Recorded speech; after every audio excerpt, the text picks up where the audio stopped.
ಲೋಕಸಭಾ ಚುನಾವಣೆ ಅಂಗವಾಗಿ ಕರ್ನಾಟಕ ಬಿಜೆಪಿ ಪಕ್ಷದ ರಾಜ್ಯಾಧ್ಯಕ್ಷರಾದ ಬಿವೈ ವಿಜಯೇಂದ್ರರವರು ಇಂದು ಕೊಳ್ಳೇಗಾಲ ಪಟ್ಟಣಕ್ಕೆ ಆಗಮಿಸಿ ಚಾಮರಾಜನಗರ ಲೋಕಸಭಾ ಅಭ್ಯರ್ಥಿಯಾದ ಎಸ್ ಬಾಲರಾಜ್ ಅವರ ಪರ ಬಹಿರಂಗ ಪ್ರಚಾರ ಮತಯಾಚನೆಯನ್ನ ಮಾಡಿದರು. ಕೊಳ್ಳೇಗಾಲ ಪಟ್ಟಣದ ಡಾಕ್ಟರ್ ಬಿಆರ್ ಅಂಬೇಡ್ಕರ್ ಅವರ ಪ್ರತಿಮೆಗೆ ಮಾಲಾರ್ಪಣೆ ಮಾಡಿ ಅಜ್ಗಾಳ್ ಯಾತ್ರಿ ನಿವಾಸ್ ವೃತ್ತದಿಂದ ಹೊರಟ ಮೆರವಣಿಗೆ ಜಾಥವು ಡಾಕ್ಟರ್ ಬಿಆರ್ ಅಂಬೇಡ್ಕರ್ ರಸ್ತೆ, ಡಾಕ್ಟರ್ ರಾಜ್ಕುಮಾರ್ ರಸ್ತೆ ಮೂಲಕ ಮೆರವಣಿಗೆ ಜಾಥವು ನಡೆಯಿತು. ನಂತರ ಮಾತನಾಡಿದ ವಿಜಯೇಂದ್ರರವರು, ನಮ್ಮ ಬಿಜೆಪಿ ಪಕ್ಷ ಚಾಮರಾಜನಗರ ಲೋಕಸಭಾ ಕ್ಷೇತ್ರಕ್ಕೆ ಒಬ್ಬ ಸಮರ್ಥ ಅಭ್ಯರ್ಥಿಯನ್ನ ನಿಮ್ಮೆಲ್ಲರ ಆಶಯದಂತೆ ಬಾಲರಾಜ್ ಅಣ್ಣನವರಿಗೆ ಟಿಕೆಟ್ ನೀಡಲಾಗಿದೆ. ಬಡವರು, ನೊಂದ ಜನರ ಕಷ್ಟವನ್ನ ಅರಿತ ನಿಮ್ಮ ಮನೆ ಮಗ ಬಾಲರಾಜ್ ಅಣ್ಣನವರನ್ನ ಗೆಲ್ಲಿಸಿಕೊಡಬೇಕೆಂದು ತಮ್ಮೆಲ್ಲರಲ್ಲೂ ಪ್ರಾರ್ಥಿಸುತ್ತೇನೆ. ಕೇಂದ್ರ ಸರ್ಕಾರದಲ್ಲಿ ಮತ್ತೊಮ್ಮೆ ನರೇಂದ್ರ ಮೋದಿ ಸರ್ಕಾರವು ರಚನೆಯಾಗಿ ಮತ್ತೊಮ್ಮೆ ಅವರು ಪ್ರಧಾನಿಯಾಗಿ ನಮ್ಮ ಭಾರತ ದೇಶವು ವಿಕಸಿತ ಭಾರತ ದೇಶ ಆಗಬೇಕೆಂದ್ರೆ ಮತ್ತೊಮ್ಮೆ ನರೇಂದ್ರ ಮೋದಿ ಪ್ರಧಾನಿಯಾಗಬೇಕು ಮತ್ತು ಚಾಮರಾಜನಗರ ಲೋಕಸಭಾ ಕ್ಷೇತ್ರದಲ್ಲಿ ಬಾಲರಾಜ್ ರವರು ನಿಮ್ಮೆಲ್ಲರ ಆಶೀರ್ವಾದದಿಂದ ಸಂಸದರಾಗಿ ಆಯ್ಕೆಯಾಗಬೇಕೆಂದು ತಿಳಿಸಿದರು. ಕಾಂಗ್ರೆಸ್ ಸರ್ಕಾರವು ಗ್ಯಾರಂಟಿ ಯೋಜನೆಗಳನ್ನ ಜಾರಿ ಮಾಡಿ ಜನರ ಮೇಲೆ ಬೆಲೆ ಏರಿಕೆಯ ಬರೆಯನ್ನ ಎಳೆದಿದ್ದಾರೆ. ರೈತರು ನೊಂದ ಬಡ ಜನರ ಅಭಿವೃದ್ಧಿ ಕಲ್ಯಾಣಕ್ಕೆ ನರೇಂದ್ರ ಮೋದಿ ಸರ್ಕಾರ ಬದ್ಧವಾಗಿರುತ್ತೆ. ಅದಕ್ಕಾಗಿ ಈ ದೇಶದ ಜನತೆ ಅತಿ ಹೆಚ್ಚು ಬಿಜೆಪಿ ಸಂಸದರನ್ನ ಆಯ್ಕೆ ಮಾಡಿ ಕೇಂದ್ರದಲ್ಲಿ ನರೇಂದ್ರ ಮೋದಿ ಸರ್ಕಾರ ರಚನೆಯಾಗಬೇಕು ಅಂತ ತಿಳಿಸಿದ್ರು. ಕಾರ್ಯಕ್ರಮದಲ್ಲಿ ಬಿಜೆಪಿ ರಾಜ್ಯಾಧ್ಯಕ್ಷ ಬಿವೈ ವಿಜಯೇಂದ್ರ, ಮಾಜಿ ಸಚಿವರಾದ ಎನ್ ಮಹೇಶ್, ಚಾಮರಾಜನಗರ ಲೋಕಸಭಾ ಕ್ಷೇತ್ರದ ಬಿಜೆಪಿ ಅಭ್ಯರ್ಥಿ ಎಸ್ ಬಾಲರಾಜ್, ಹನೂರು ಶಾಸಕ ಮಂಜುನಾಥ್, ಹಿಂದುಳಿದ ವರ್ಗಗಳ ಜಿಲ್ಲಾಧ್ಯಕ್ಷರಾದ ವೆಂಕಟೇಶ್, ಪಕ್ಷದ ಎಲ್ಲಾ ಪದಾಧಿಕಾರಿಗಳು, ಕಾರ್ಯಕರ್ತರು ಮತ್ತು ಕೊಳ್ಳೇಗಾಲದ ಜನತೆ ಹೆಚ್ಚಿನ ಸಂಖ್ಯೆಯಲ್ಲಿ ಭಾಗವಹಿಸಿದ್ರು. ಬಡವರ ಕಲ್ಯಾಣ ಮಾಡ್ತಾ ಇರ್ತಕ್ಕಂಥದ್ದು ಭಾರತೀಯ ಜನತಾ ಪಾರ್ಟಿ ನರೇಂದ್ರ ಮೋದಿ ಸರ್ಕಾರನೇ ಹೊರತು ಕಾಂಗ್ರೆಸ್ ಸರ್ಕಾರ ಮಾಡ್ತಾ ಇಲ್ಲ. ಇವತ್ತು ಕರೆಂಟಿನ ರೇಟ್ ಜಾಸ್ತಿ ಆಯ್ತು, ಕಾಂಗ್ರೆಸ್ ಸರ್ಕಾರ ಬಂದ ಮೇಲೆ ವಿದ್ಯುತ್ ದರ ಜಾಸ್ತಿ ಆಯ್ತು, ಹಾಲಿನ ದರ ಜಾಸ್ತಿ ಆಯ್ತು. ಇಂದು ಬಿಜೆಪಿ ಸರ್ಕಾರ ಇದ್ದಾಗ, ಯಡಿಯೂರಪ್ಪ ಮುಖ್ಯಮಂತ್ರಿ ಇದ್ದಾಗ ರೈತರು ತಮ್ಮ ಹೊಲಕ್ಕೆ ಹೊತ್ತು ಟ್ರಾನ್ಸ್ಫಾರ್ಮರ್ ಹಾಕಿಸ್ಕೋಬೇಕಾದ್ರೆ 25,000 ರೂಪಾಯಿ ಕಟ್ಟಿದ್ರೆ ಆಗ್ತಾ ಇತ್ತು. ಆದ್ರೀಗ 3 ಲಕ್ಷ ರೂಪಾಯಿ ಕಟ್ಟಬೇಕು ರೈತರು. ಇವತ್ತು 3 ಲಕ್ಷ ರೂಪಾಯಿ ಕಟ್ಟಬೇಕು.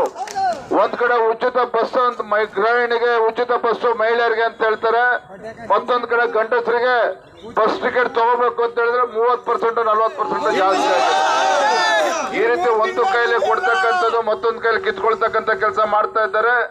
ಇವತ್ತು ಲೋಕಸಭಾ ಚುನಾವಣೆ ನರೇಂದ್ರ ಮೋದಿಜಿಯವರು ಮತ್ತೊಮ್ಮೆ ಪ್ರಧಾನಮಂತ್ರಿ ಆಗಬೇಕು ಅಂತೇಳಿ ಸಾಮಾನ್ಯ ಜನರು ಕೂಡ ಮಾತನಾಡ್ತಾ ಇದ್ದಾರೆ. ಇಲ್ಲಿರ್ತಕ್ಕಂಥ ಕಾರ್ಯಕರ್ತರಿಗೆ, ಬಿಜೆಪಿ ಮತ್ತು ಜೆಡಿಎಸ್ ಪಕ್ಷದ ಕಾರ್ಯಕರ್ತರ ವಿನಂತಿ ಮಾಡ್ತಕ್ಕಂಥದ್ದು, ಒಳ್ಳೆ ಉತ್ತಮ ಅಭ್ಯರ್ಥಿ ಹೊತ್ತು ನಮ್ಮ ಬಾಲಚಂದ್ರನ್ ಇದ್ದಾರೆ, ಬಾಲರಾಜಣ್ಣ ಅವರು ಇದ್ದಾರೆ. ಚುನಾವಣೆ ಮುಗಿಯ ತನಕ 26ನೇ ತಾರೀಕು ಸಂಜೆ 6 ಗಂಟೆವರೆಗೂ ಸಹ ನಾವು ಪ್ರತಿನಿತ್ಯ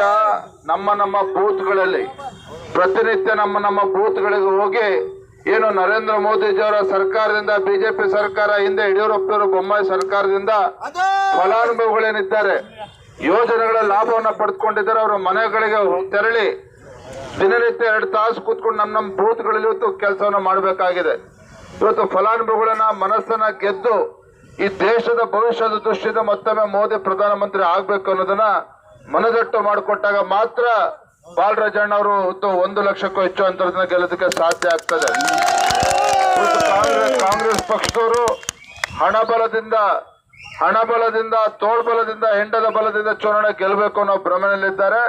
ಅವರಿಗೆ ತಕ್ಕ ಉತ್ತರ ನೀವು ಕೊಡಬೇಕು ಅಂತ ಹೇಳಿದ್ರೆ ಬಾಲರಾಜಣ್ಣ ಅವರು ದೊಡ್ಡ ಹಂತದಲ್ಲಿ ಗೆಲ್ಲಬೇಕು. ನೀವೆಲ್ಲರೂ ಕೂಡ ಆಶೀರ್ವಾದನ ಮಾಡಬೇಕು, ಸಹಕಾರನ ಕೊಡಬೇಕು ಅಂತ ಹೇಳ್ತಾ, ಇವತ್ತು ನಮ್ಮ ಚಾಮರಾಜನಗರ ಜಿಲ್ಲೆನಲ್ಲಿ ಇವತ್ತು ನೀರಾವರಿ ಕೆರೆಗಳಿಗೆ ನೀರು ತುಂಬಿಸ್ತಕ್ಕಂಥ ಕೆಲಸ ಆಗಿದ್ದು ಬಿಜೆಪಿ ಸರ್ಕಾರ, ಯಡಿಯೂರಪ್ಪ ಮುಖ್ಯಮಂತ್ರಿ ಕಾಂಗ್ರೆಸ್ ಸರ್ಕಾರವರು ಸಿದ್ದರಾಮಯ್ಯವರು ಇದ್ದದಕ್ಕೆ ಮಾಡೋದಕ್ಕೆ ಸಾಧ್ಯ ಆಗಿಲ್ಲ.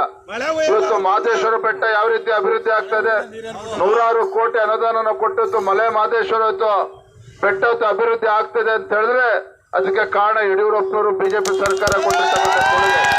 ಅದನ್ನೆಲ್ಲನೂ ಕೂಡ ಅರ್ಥ ಮಾಡಿಕೊಂಡು ಎಲ್ಲ ಸಮಾಜ, ಪರಿಶಿಷ್ಟ ಜಾತಿ, ಪರಿಶಿಷ್ಟ ಪಂಗಡಗಳ, ಹಿಂದುಳಿದ ವರ್ಗಗಳ ಎಲ್ಲ ಸಮಾಜದ ವರ್ಗದ ಜನರ ವಿಶ್ವಾಸಕ್ಕೆ ತೆಗೆದುಕೊಂಡು ಈ ದಲಿತ ವಿರೋಧಿ, ಬಡವರ ವಿರೋಧಿ, ಇವತ್ತು ರೈತ ವಿರೋಧಿ ರಾಜ್ಯ ಕಾಂಗ್ರೆಸ್ ಸರ್ಕಾರ ಏನಿದೆ ತಕ್ಕ ಉತ್ತರವನ್ನ ಕೊಡಬೇಕು, ಬಾಲರಾಜನ್ನ ಗೆಲ್ಲಿಸಬೇಕು ಅಂತೇಳಿ ಎಲ್ಲರೂ ಕೂಡ ಕೈ ಜೋಡಿಸಿ ಪ್ರಾರ್ಥನೆ ಮಾಡೋಣ.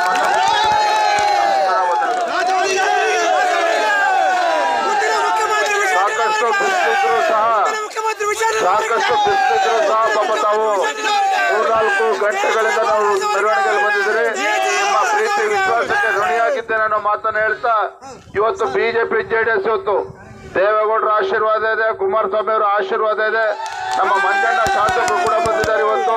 ಹಾಗಾಗಿ ತಾವೆಲ್ಲರೂ ಕೂಡ ಬಿಜೆಪಿ ಜೆಡಿಎಸ್ ಪಕ್ಷ ಕಾರ್ಯಕರ್ತ ಒಟ್ಟಾಗಿ ಇವತ್ತು ನಮ್ಮ ಅಭ್ಯರ್ಥಿ ಪರವಾಗಿ ದುಡಿಬೇಕು ಅಂತ ಹೇಳಿ ವಿನಂತಿ ಮಾಡ್ತಾ ಇದ್ದೇನೆ. ನಮಸ್ಕಾರ. ಭಾರತ್ ಮಾತಾ ಕಿ